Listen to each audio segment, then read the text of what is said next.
Hoy en Minuto Argentina tenemos el gusto de entrevistar a Alba Rueda, una importante activista de la comunidad LGBT. Fue la primera mujer trans en ser subsecretaria de Diversidad del Ministerio de Mujeres y recientemente fue seleccionada como una de las 100 lideresas emergentes del futuro por la revista Time. Hoy la tenemos aquí para hablar de su trayectoria y de este importante reconocimiento. Alba, bienvenida a Minuto Argentina y muchísimas gracias por darnos este espacio. Bueno, muchísimas gracias, Claudia, a vos, a todos quienes nos acompañan. Mucho gusto de estar aquí. Bueno, Alba, seguramente hay mucha gente que todavía no sabe quién eres, que es que no conoce acerca de tu trayectoria y de tu historia. Así que yo quiero que empecemos esta entrevista contándole un poco a la audiencia quién es Alba y cómo te definirías a ti misma. Bueno, lo primero que hago siempre en cada presentación es decir, yo soy una activista trans. Y este es un dato que para mí es fundamental, principalmente en mi historia de vida, porque soy una persona trans que, digamos, cuando empecé la militancia, realmente pude resituar gran parte de, hasta de mi subjetividad. Me ha conformado en un lugar completamente distinto. Yo, digamos, previo a la militancia, muchas de las cosas que vivía como persona trans, y lo vivía como persona, que era la falta de acceso a un empleo, la discriminación. Era muy joven también y tenía muchas situaciones en torno a las relaciones interpersonales. Quería tener un novio, me iba siempre mal. Entonces, como todas estas cosas que, sí, y muchas de esas cosas, incluso las situaciones de discriminación, yo me fui de mi casa muy jovencita, a los 17 años. Después apenas terminé la escuela media y después salí de mi casa. Entonces, en cada una de esas situaciones, yo siempre en algún punto me responsabilizaba y decía, no lo hice bien, no lo hice bien, había algo que yo no había hecho bien. Y empezar a militar fue encontrarme con tantas otras personas trans, travestis, como decimos aquí en Argentina, travestis y trans, que, digamos, también estaban pasando por las mismas situaciones, bajo otra historia de vida, bajo otros procesos, bajo otras situaciones, pero vivíamos lo mismo y me reconocí tanto en que, en entender que fue la discriminación, el predicado común que teníamos las personas travestis y trans en nuestro país. Entonces, empezar a militar para mí fue no solamente asumir una agenda política, luchar por los derechos de todas, sino también subjetivamente me llevó como a comprender y a salir de un lugar que yo habitaba, que era pensar que yo era responsable de las cosas que me pasaban y comprender también que había una gran responsabilidad por parte del Estado, de los cambios culturales que son necesarios en Latinoamérica realizar para respetar la identidad de género de las personas, que si me iba mal afectivamente también había una posición si sexista, digamos, que imperaba, que dificultaba gran parte de estas otras realidades que son cómo se materializa ese Claro. cisexismo.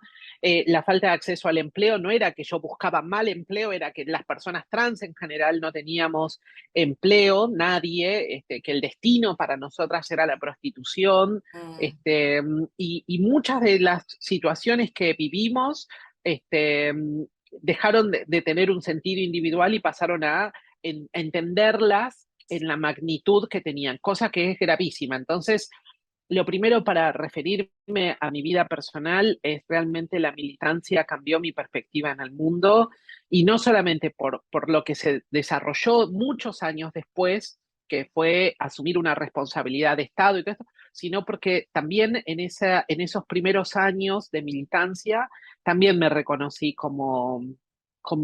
hasta me pude reconocer también como víctima de violencias, cuestiones que yo no tenía, las tenía tan naturalizadas, no me reconocía como una víctima de violencia transfóbica en nuestro país, en nuestras sociedades. Claro, y es que es lo que dices, como que se naturaliza todo y entonces como Es que que todo pasa creces, desapercibido.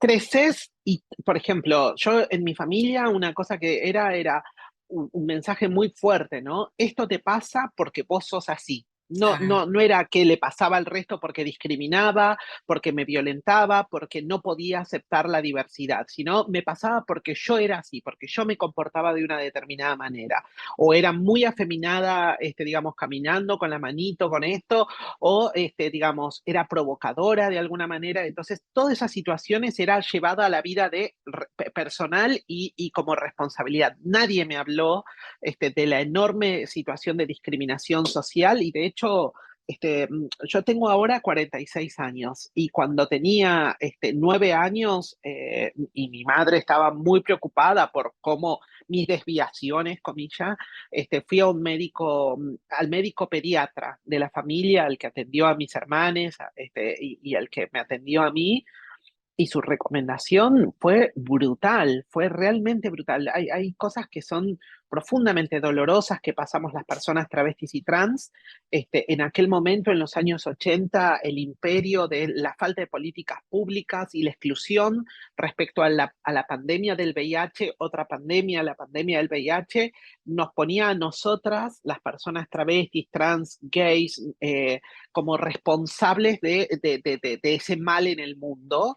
La peste rosa y los estigmas en torno a la peste rosa era. Entonces, su mensaje fue, si no cambias de actitud, vas a morir a los 18 años de SIDA. Ese fue el mensaje de mi pediatra a los 9.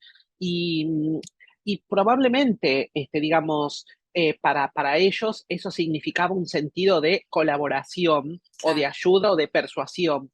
Lo cierto es que yo era una niña trans aterrada de todo esto y todos los mensajes eran, es tu responsabilidad, sos vos, sos vos, sos vos, es tu culpa, es tu culpa, es tu culpa, la violencia es por vos, o sea, y ese mensaje me costó, me llevó muchos años y solamente la militancia me permitió como abrir esa categoría, romperla y estallar y entender que además no me pasaba en términos individuales, reconocerme en la discriminación que pasaban otras compañeras. Creo que fue un laburo de empatía, pero que nunca lo había tenido tan fuerte y la empatía tenía que ver como verme involucrada en las mismas circunstancias. Entonces, en eso creo que el feminismo trajo una respuesta muy positiva que es la salida es colectiva y creo que nunca como en la población trans lo he vivido tan de cerca, porque sinceramente yo ahora, por ejemplo, soy una persona que ocupa un cargo muy importante, soy embajadora, pero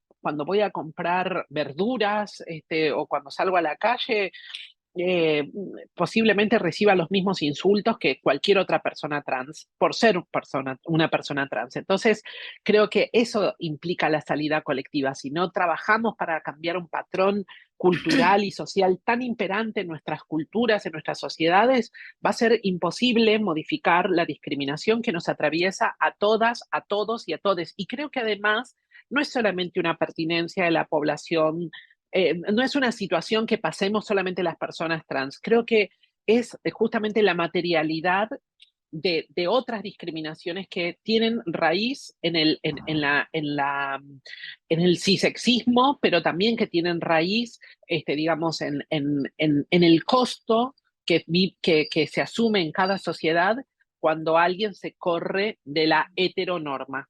Entonces, creo que ahí hay un debate muy fuerte que todavía es presente y es cuánto es el costo subjetivo, cuánto es el costo material y en las condiciones de vida de la población LGBTIQ más en Latinoamérica. Y me parece que en eso ahí hay una concertación muy común. Es cierto que Argentina tiene un marco normativo robusto que militamos profundamente para que las cuestiones cambien, pero los cambios culturales, muchos de esos cambios culturales son cambios que se llevan no sé, mucho tiempo para cambiar estos patrones. Y hay cambios. Yo lo veo en la población joven, en niñas, en adolescentes que están creciendo con otra naturalidad, con otra vivencia de la diversidad.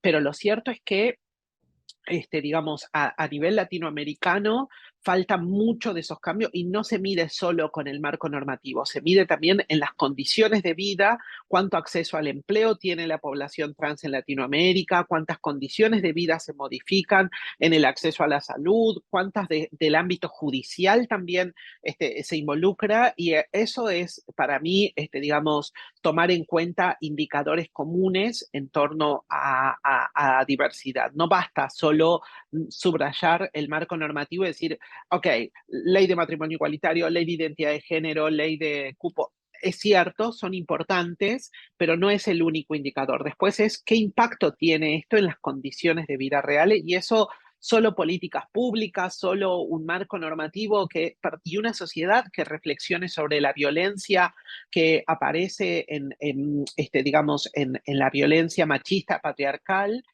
solamente bajo esos criterios, es decir, solamente en una posición transfeminista, creo que vamos a lograr combatir la violencia que vivimos en Latinoamérica por asumir una identidad de género, ¿no? Que sea por fuera de la heteronorma. Claro.